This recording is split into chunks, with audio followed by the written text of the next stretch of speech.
Dames, dazzling displays of dames, geometric patterns of dames, tap dancing platoons of dames.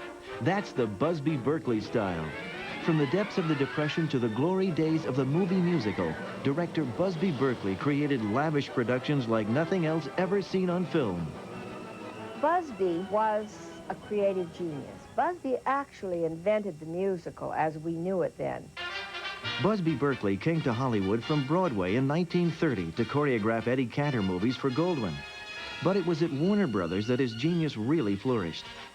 Beginning as dance director for the backstage musical 42nd Street, he created numbers that never would have been possible on a real stage.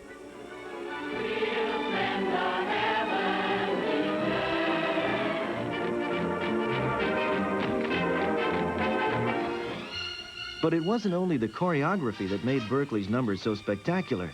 He only used one camera, but he made it do things it had never done before. He invented a unique monorail system to enhance camera dimension and mobility. He even drilled holes in ceilings for his famous overhead shot, causing one angry executive to exclaim, "Now Berkeley's going through the roof." Busby Berkeley would have a man with a rope tied around his waist, and he'd go up into the ceiling of the studios, and he'd be looking through the finder of the camera, and oftentimes he'd step off into nothing. In 1939, Berkeley moved to MGM and continued to work his magic, beginning with a memorable series of musicals with the studio's singing and dancing sweethearts, Judy Garland and Mickey Rooney.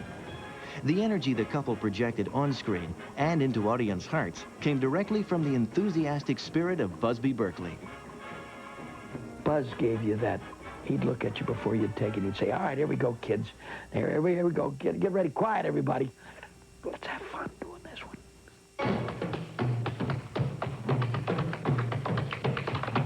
But others learned that behind Berkeley's energetic style lurked a driven perfectionist.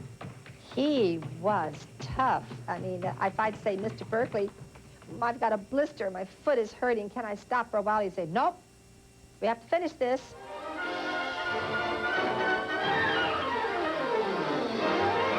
He was very dangerous to work for because he didn't really care whether you got killed or not. The thing was, get the shot.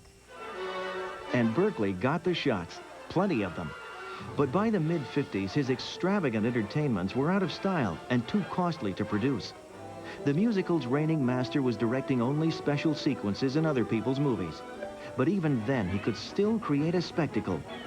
His last film was 1962's Jumbo, and the magic still worked. Before his death in 1976, Busby Berkeley saw a revival and renewed appreciation of his work. Gene Kelly said, "If anybody wants to learn what can be done with a camera, they should study every shot Busby Berkeley ever made." And Berkeley himself summed up his career by saying, "A lot of people used to believe I was crazy, but I can truthfully say one thing. I gave them a show."